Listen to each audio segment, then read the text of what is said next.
আরে বাবা, ভয় আমাদের লাগছে বলেই তো আমরা বেড়া দিচ্ছি, তাই না?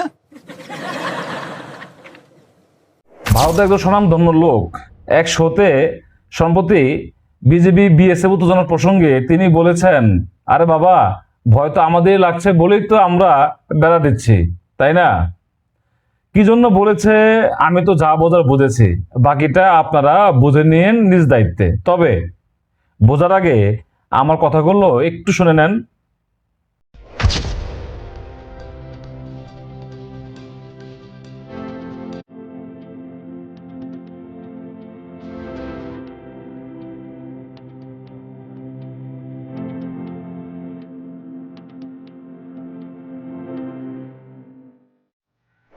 আপনারা কি খেয়াল করেছেন ভারতের স্বরাষ্ট্রমন্ত্রী অমিত শাহ ইদানিং কেন হঠাৎ সকল বর্ডারের দিকে এত বেশি দৌড়ঝাঁপ করতেছেন? রাজস্থান থেকে শুরু করে পশ্চিমবঙ্গ সব বর্ডারে তিনি বিএসএফ এর সাথে মিটিং করছেন, সেটা খুবই গুরুত্বের সাথে। অনেকে মনে করছেন এটা সাধারণ সফর, কিন্তু আমার বিশ্লেষণ বলতেছে যে গেম এখন সিরিয়াস। বর্ডারে সেই চিরচেনা আসা যাওয়ার দিন বোধহয় এবার শেষ হতে এখন নিয়ম হচ্ছে, পুলিশ যদি কাউকে অবৈধভাবে আসার সন্দেহে ধরে তবে সরাসরি বিএসএফ এর হাতে তুলে দেবে।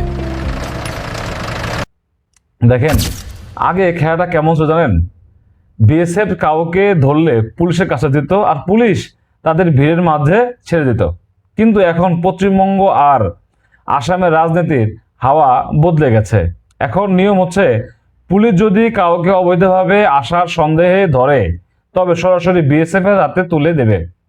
এমনকি শুভেন্দু অধিকারী তো পরিষ্কার বলে দিয়েছেন যে ইন্ডিয়ার টাকায় জেলে বসে জামাই আদরে খাওয়ানোর দিন শেষ, তাড়াতাড়ি নিজের দেশে भागो। जो नागरिक है उनका लेने का जिम्मेदार तो है उनका। तो जब हम लोग यहाँ से बोल रहा था तब वहाँ से उनका जो स्पोक्स पर्सन है, मैं देखा था सोशल मीडिया में और यूट्यूब में आया, जो उन्होंने बताया जो बांग्लादेशी है वो तो हम लोग ले लेगा।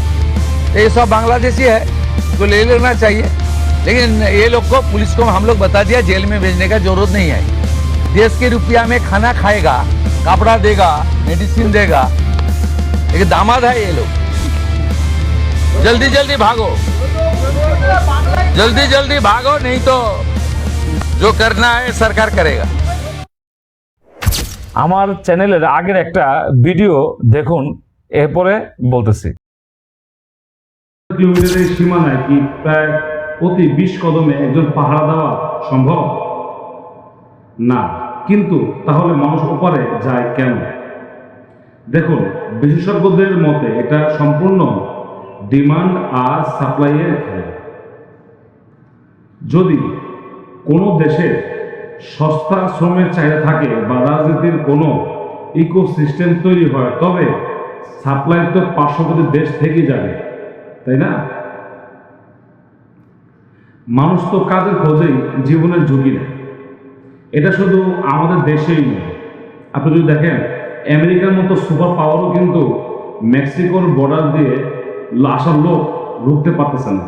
তাদের কিন্তু অত্যাধুনিক ড্রোন আছে, প্রযুক্তি আছে, স্যাটেলাইট আছে, তবুও তারা হিমশিম খাচ্ছে। এটা কি হিমশিম খাচ্ছে নাকি অন্য কিছু? আমি যখন এই বিষয়গুলো নিয়ে ভাবি তখন বুঝি এর পিছনে আছে এক বিশাল মিলিয়ন ডলারের ইন্ডাস্ট্রি। এটা সেফ কোনো মানুষ আসা যাওয়া নয়, এটা হলো ডিমান্ড আর সাপ্লাইয়ের খেলা। দুই দেশের এমন কিছু অসাধু লোক বা মাফিয়া আছে যারা এক একটি পরিবার থেকে মোটা টাকা হাতিয়ে নিয়ে তাদের বর্ডার পার করে দেয়। কিন্তু অমিত শাহর এবার মিশন হলো এই চাহিদা আর ডিমান্ডটাকেই মেরে ফেলা। তাদের যুক্তি হলো, যদি এই পারে কাজ বা আশ্রয় না থাকে বা না পাওয়া যায় তবে কেউ আর আসার ঝুঁকি নেবে না।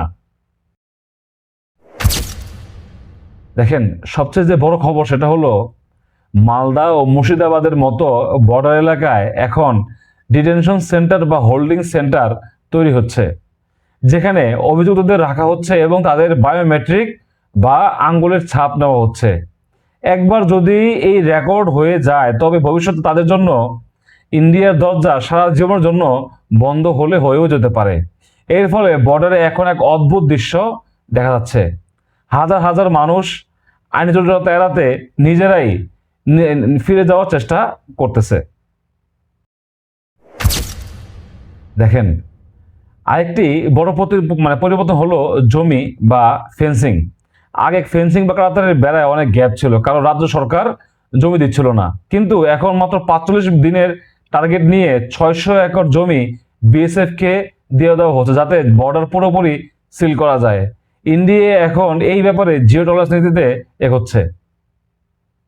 দেখেন, রাতারাতি হয়তো এটা 100% বন্ধ হবে না, কারণ আমেরিকা ও মেক্সিকো বর্ডারেও তো তা পারে নাই। কিন্তু যে স্রোত আগে বইতো সেটা এখন সৌনালার মতো হয়ে যাবে বলে একটা ধারণা করা যাচ্ছে।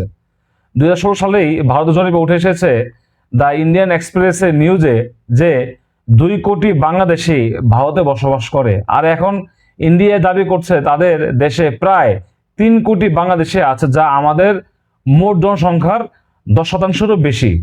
এই পরিসংখ্যান সঠিক কিনা তা নিয়ে তর্ক হতে পারে, কিন্তু বর্ডারে কড়াকড়ি যে আমাদের দেশের জন্য বড় খবর, তাতে কোনো সন্দেহ নাই।